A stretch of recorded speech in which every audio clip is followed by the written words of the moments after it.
और मेरी जीजियों, अधिक मास का महीना चल रहा है, पुरुषोत्तम मास चल रहा है, मलमास चल रहा है। इस पुरुषोत्तम मास में 13 जून को अधिक मास पुरुषोत्तम मास की शिवरात्रि पड़ेगी। 13 जून अपने अपने घर में रहकर ऑनलाइन आस्था चैनल पर, सोशल मीडिया पर, टीवी पर शाम को 7 बजे आप और हम सब मिलकर पार्थिव शिवलिंग का निर्माण कर पुरुषोत्तम मास में पूजन करें। 13 जून 2026 शाम को 7 बजे पार्थिव शिवलिंग सब बनाकर रखना, अपने अपने घर में पार्थिव लिंग बनाकर रखना, मिट्टी का शिवलिंग बनाकर रखना।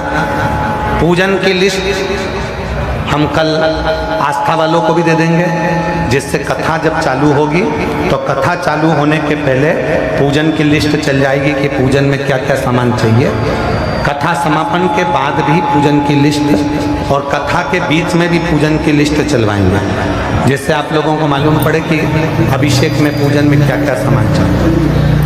पार्थिव शिवलिंग का पूजन, पर उस पूजन में 5 चीजें जरूर चढ़ाना। वो 5 चीजें कौन सी हैं आप उनको लिख लीजिए।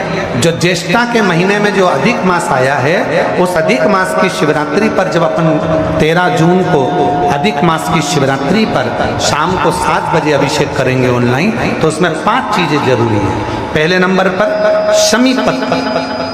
शमी पत्र ज्येष्ठ के महीने में जो शिवरात्रि होती है, उस शिवरात्रि पर जब हम शमी पत्र शिव को चढ़ाते हैं पार्थिव पूजन में, तो हमारे घर में कोई भी व्यक्ति अगर रोग से ग्रसित है या बीमारी उसको आने वाली है या बीमारी से कोई दुख है, तकलीफ है, तो शमी पत्र चढ़ाने से वो दुख उसका समाप्त हो जाता है, उसकी बीमारी मिट जाती है। तो पहले नंबर पर शमी पत्र। दूसरे नंबर पर आंखें अक्षत 11।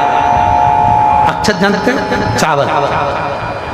11 चावल के दाने सेगे आंखें, वो शिव जी को चढ़ाना है।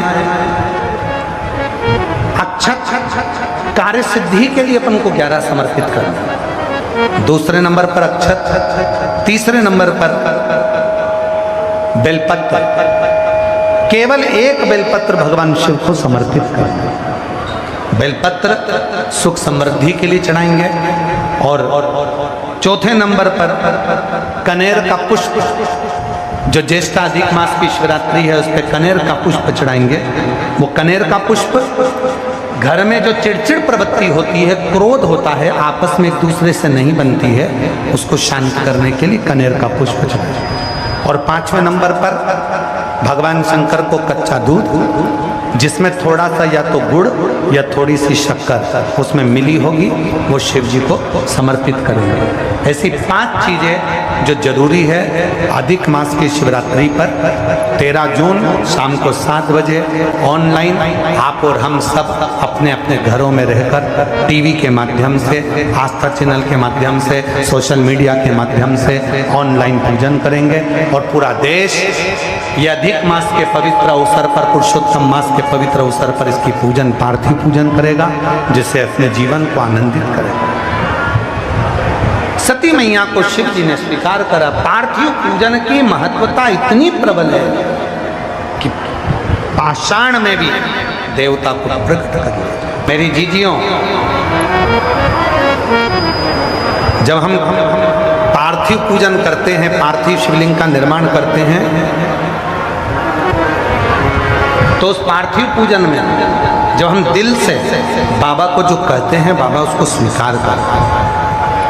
भगवान श्री राम जी ने पार्थिव पूजन करी थी जिस समय लंका का ऊपर आक्रमण करने जा रहे थे, सेतु बांधने जा रहे थे। भगवान कृष्ण ने पार्थिव पूजन करी थी जब भगवान कृष्ण की यहाँ संतान नहीं थी, तब उन्होंने गर्गाचार्य बाबा के कहने पर पार्थिव पूजन। घर में बैठकर जो 13 जून को हम देखें तिथि, 13 जून को जो शिवरात्रि पड़ेगी, मलमास की, अधिक मास की, पुरुषोत्तम मास की, उसके घर में रहकर पार्थिव पूजन करें और उस पूजन का फल प्राप्त। कैसा भी रोग हो, कैसी भी तकलीफ हो, वो समाप्त हो। 3 साल में एक बार जो ये मलमास आता है, इसकी जो शिवरात्रि है वो हमें सुख प्रदान करती है। एक बार मलमास आता है, हर 3 वर्ष में मलमास आता है। और मलमास के अंतर्गत, अधिक मास के अंतर्गत, पुरुषोत्तम मास के अंतर्गत जो शिवरात्रि आती है, उस शिवरात्रि पर यदि पार्थिव शिवलिंग बनाकर पूजन करी जाती है तो काया का कैसा भी रोग हो वो समाप्त होकर ही रहता है। ये